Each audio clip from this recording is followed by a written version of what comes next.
Welcome to another edition of The Naked Truth. I'm Ramon Roan. My name is John Singletary. And today, first of all, we'd like to thank you for watching this video, and please subscribe as we bring you more relevant topics concerning the black community as well as concerning our justice system. We have a mission to bring blacks as well as whites, as well as all people of this country, fair justice. We have a constitutional right to due process, and failure to due process, we need to ensure that everyone have due process. The title of this video is Independence First. We're dealing with the black community. In the black community, it's suffering majorly as far as employment goes, and as also with business opportunities goes. And one thing that I've come to learn that in black-owned businesses in the States, that Washington, D.C., John, leads the nation in black-owned businesses.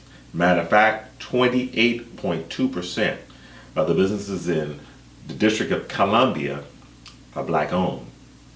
Followed by Georgia, which is 20.4%, and then Maryland, 19.3%. Where's South Carolina, Paul? They're not even in the. They're not even close. Yeah, no, we don't need to mention South Carolina. It's important for us to understand that black-owned businesses are the largest employers of black people, and our black unemployment rate is high. Nationally, it says it's 12 point, but it's actually higher than that if you take into the labor participation rate. And so we want to encourage to support black-owned businesses.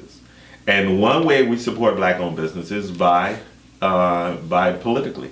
You can increase. Look, there's no coincidence that the District of Columbia, who had a mayor that was black, that they're leading the nation in black businesses.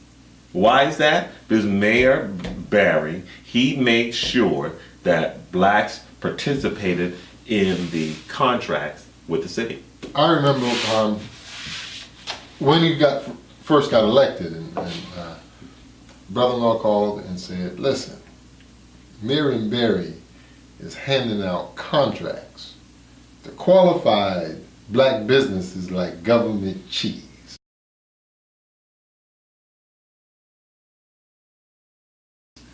He said they are in line like they're in line for government cheese getting contracts.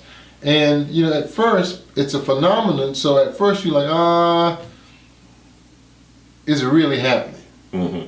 But now we see that DC, which has a $10 billion budget, 28% of the contracts are black businesses. Mm-hmm. That means that if 28% of those contracts out of that $10 billion budget went to African Americans, mm-hmm. we're talking about $3 billion. That's right, $3 billion. $3 billion mm-hmm. in the hands of African Americans in DC. Now, mm-hmm. just think about if 50% of where we are in North Charleston, we're 50% of the population, it went to African American businesses, then what we're doing is we're looking at $50 million mm-hmm. being in our community.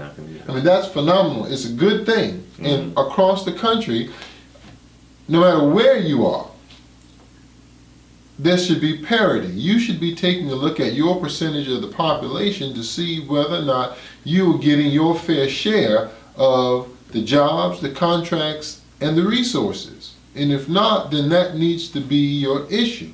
A lot of other things may be wrong. We understand that. But the single largest thing that you can do to correct some of the other things downstream is to get parity when it comes to those three things: resources spent in your community, contracts given to your community, and jobs given to your community by the same proportion that you are in that community. Right. That levels the playing field, and now the conversation can move to how can we work together, because at least it allows you a greater opportunity for independence. You need to be independent in your race, in your community, and then from there you can interact with other races, with other systems. Because if you don't have a system within yourself to be self-sufficient and to exist, then you're simply going to be taken advantage of. And that's not what we want. No, I just pulled it up. That the demographics for Washington D.C. is 25% black. They're actually doing above what they're, above, because they're 28% black-owned business. That don't mean that they're 20%, but you're talking about 25%. This is the population? The population is right. 25% black. You have non-Hispanic white at 48%, but that's good. Sure, That is good. That's close to parity. Sure, that's close to. I mean, you have to give or take maybe 2 or 3%. Right. And so, I mean, they're right on. Mm-hmm. Yeah, sure. They're right on. Hey, well, we need to duplicate what's going on in Washington D.C. Of course. And I don't believe Washington D.C. is a city that's in any economic straits right now. Not like in Detroit. Right. They're a different situation. But $10 billion. that's a lot for a municipal budget. Sure enough. And I believe they have a black mayor. Yeah. Look at the kind of power you have. Mm-hmm. Look at the kind of power that you have. When I say power, you have the power to be fair to yourself and to others, Right. versus having to come up and beg somebody who has traditionally never been fair to you to, hey, please share a little, be fair with me. That's not happening. It's not happening in D.C. No. And so in cities where you are the majority, you need to pool your resources, you need to get together, and you need to vote an administration in that's going to be consistent with being fair to you. That's all we're saying. That's all we're saying. Yeah, that's all we're saying.